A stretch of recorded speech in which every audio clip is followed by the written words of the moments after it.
What's up, guys? It's JZNES back again with another video. Today we're talking about uh, Indiana Jones' Greatest Adventures. So literally the trilogy of Indiana Jones. They're the only Indiana Jones movies, right? No, there's of course Crystal Skull, which didn't exist at the time, so it was his greatest adventures because it was all of his adventures. But anyway, so Indiana Jones Greatest Adventures, the movie, right? No, the video game for the SNES. But this is the movie. This actually has Crystal Skull in it too, but I got this really cheap actually. It was like less, I think it was like 15 bucks or something, 12 bucks. I don't remember. It was really cheap. It has all the movies in there. Until number 5, which is coming out soon, I guess. Hey, I guess this is timed well, right? The 5th movie's coming out, so maybe that's why I did this. Not really. I just was looking for a game to play. I tried a couple other ones like Rogue Squadron and Mischief Makers, and I just didn't have much luck with those. And then, so this is the one that stuck. Indiana Jones' Greatest Adventures. So basically, this is like, this song is not in the game. I swear to you. Nor is this. They act like these are songs in the game. This is a song that's in the game. There's like 3 songs in this game. Like this theme, the Danger theme, and then like the Indiana Jones theme, and that's it. Like the soundtrack is okay. Obviously it's Indiana Jones, like the soundtrack could be like amazing. But what I will say for the game is that it has really a good sense of like, we're gonna hit on basically all the major things from the movie, get all the major scenes in there or whatnot, and yeah, that's gonna be the main focus here. Which, like, to their credit, they accomplished really well. This game was made by Factor 5, by the way, also made like Rogue Squadron and shit. Like, I just thought it was kind of funny because I played that before this. Anyway, so yeah, you basically get a little bit of each of his adventures, all the major scenes, and they kind of add some stuff too to kind of pad it out a little bit, but you get the gist of the storyline by some like cut scenes in between cut scenes. I say loosely. It's just stills like of like super digitized versions of the shots from the movie, basically, and some like cut down dialogue to like show like, hey, this is what's happening, you know. But it's cool because that like all gets across like very quickly the story, and I think it's a nice way of like condensing it into a Super Nintendo game. They did notably cut like Short Round and the girl from the second one. I don't even remember her fucking name, but they cut her. But they had the other 2 girls from the other 2 movies, so I don't know what that was all about. I guess they're not as significant or something. I felt like Temple of Doom overall was like the most shafted. There really wasn't a lot going on there, like story-wise. I don't know. It just seemed... I don't know. I guess like Temple of Doom does have like a less focus on the story. It's more about the, I don't know, the visuals and the characters and the settings and stuff. But like, yeah, this is what you hear for like 90% of the game. Anyway, my favorite was always Last Crusade, and I think that might be the best part of the game as well. I think the last 2 parts of the game, Temple of Doom and Last Crusade, were pretty good overall. The first part, Raiders of the Lost Ark, had a lot of moments where maybe it was just me getting used to get the controls and everything, but I don't think so. I think it was more like the level design and just like some of the bullshit. There was like this part where there's like birds everywhere, and there are parts like that in like Temple of Doom and stuff where there's like bats everywhere and stuff, and it gets annoying. But by that point, at least I had room to maneuver in those parts. And the Raiders part, it was like literally right at the end of like the thing, and they just put all these bottomless pits everywhere that you would fall into when these birds inevitably come and fucking attack you and shit. So that was kind of annoying. The whip stuff, like where you have to attach yourself to these little hooks or whatever, I would say is pretty inconsistent in terms of, like, or not inconsistent, it's just really hard to do. It's just, like, maybe it is inconsistent. I don't know, it's just, like, really hard to get you don't have very good, like, you know, preciseness with your whip there. It's just kind of, you whip up or diagonal or, you know, it works well enough. I mean, I like the whip overall, but it's no, you know, I don't know. It's no Castlevania in that sense. I mean, even Castlevania games, sometimes the whip's not that great. And I don't know if really... It was just hard to hook myself onto those hooks sometimes, and they kind of expected me to do it precisely. There was one level where that was like the whole gimmick, and I thought that worked well enough because it was more evenly paced out, the hooks, so they were easier to keep attaching onto, I thought. So that was nice, but usually they're at just like the most odd angles, so you just have to like really fucking like figure it out, you know? You just gotta get really lucky. Other than that, like, it's a basic, like, platforming sort of game. You side-scroll through the levels. Sometimes you have to, like, push a block to, like, get you up. You can, like, jump on certain things and they'll bounce you higher. And there's, like, you can grab onto ledges, too. So that also gets you higher. So you just kind of have to explore and try to find where the exit is, kind of thing. And it's not too explorative. But they have levels that are also kind of like not auto-scrollers, but like sort of like that. They're like dangerous levels where like fire will be coming up from the floor, you know, or something to that effect. So you gotta like hurry through the thing. But yeah, so there's that. Overall, like you get the whip, you can get a gun sometimes. And you can switch between them with the select button, so there's that. The gun works pretty well too.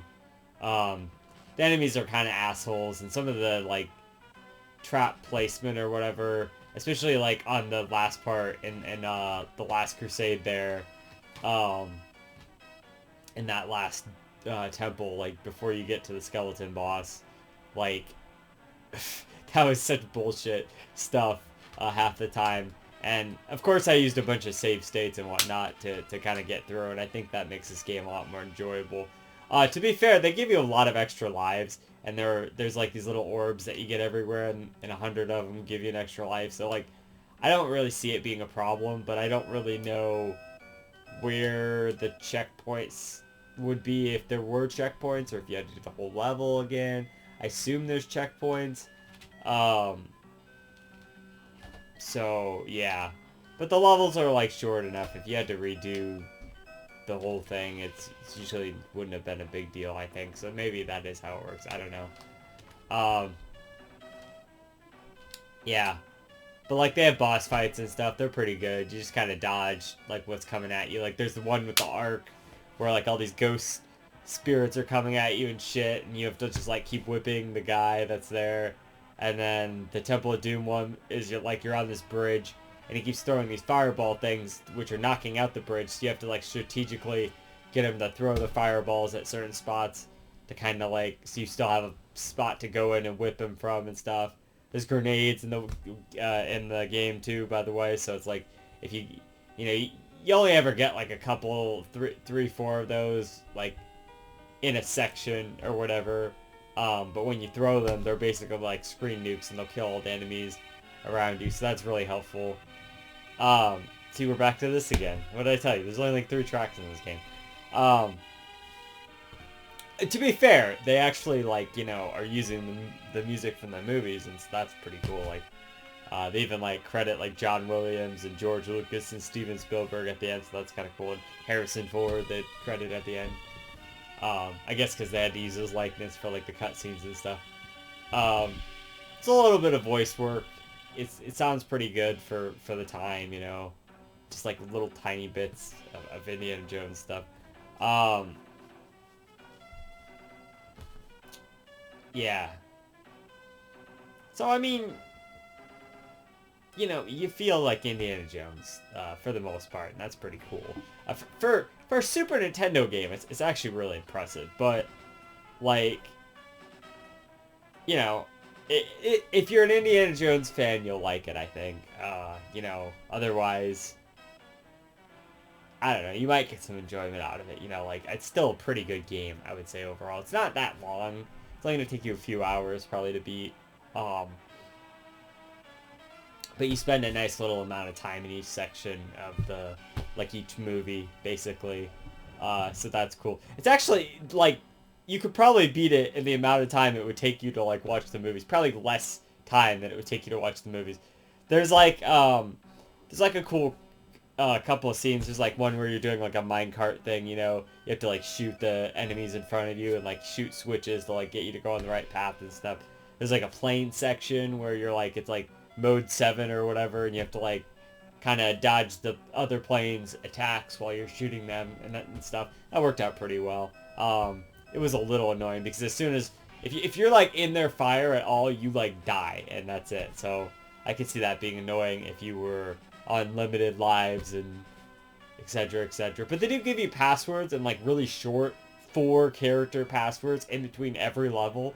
So, I mean, even if you died, like, and you had to game over or whatever, you had to go enter in that password, it's really not that bad. I mean, like, this game is incredibly fair in terms of that. So, I mean, like, I can't really say much negative there. I think that's good. That's great. You know, that's how all games of this era should be.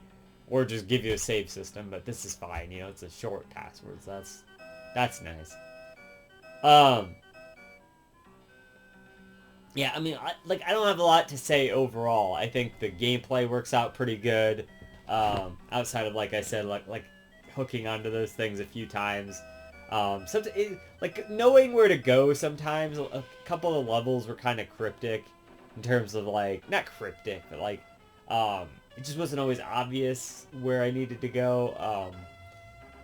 You know, but for the most part, it's really, like, simple. You just go right or go left or whatever, you know, and kind of follow the path. But some levels have a little bit of non-linearity to them, which kind of, like, you just kind of have to figure it out sort of thing. So that, you know, or sometimes I'd be missing a box or missing a platform I could get to or something. It's, like, you know, it's just not always clear. But, you know, for the most part it is.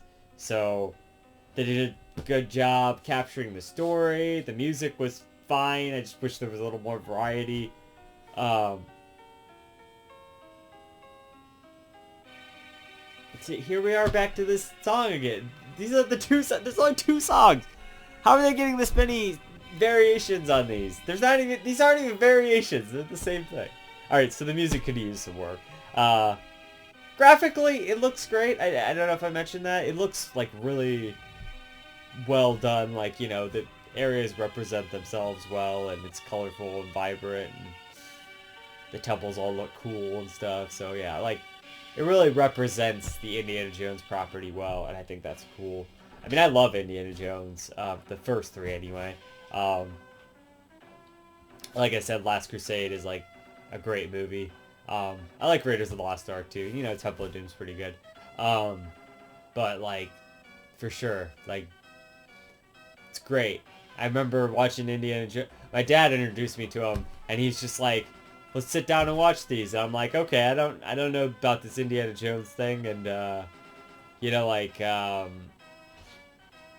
seen Star Wars like a bazillion times, and he's like, "Oh yeah, it's, you know, Harrison Ford from Star Wars, like Han Solo." I'm like, "Oh, okay." So I remember we just like watched them all in one go, and I'm like, "Oh shit, this is awesome! I fucking love this," you know. So yeah, it was pretty cool. But yeah, anyway, that doesn't have anything to do with the game. I don't know. That's my experience with Indiana Jones. That's I love to watch them every now and again and show people them and stuff. And the game was good, and that's pretty much all I have to say about it. Really, it's not like a lot going on with it. It's just a good representation of the 3 films in like video game form. I think if you got this back in the day, you would have been like, "Oh yeah, this is pretty cool. This is good, like Indiana Jones." I've heard it's like very similar to Super Star Wars and how that was very representative of those movies, you know. But adds like a little bit more to it and everything, and yeah. So yeah, I would say it's good for Indiana Jones fans, good for platforming fans. If you like that kind of thing, this is your game. Try it out, you know. There's a couple of flaws, but it's really actually a pretty good game, you know. So I'm gonna give it like an 8 out of 10. Um, yeah, Indiana Jones. Until next time, this has been JZNES saying keep it classic. Stick around for more reviews, underrated games, and I'll see you guys in the next one. JZ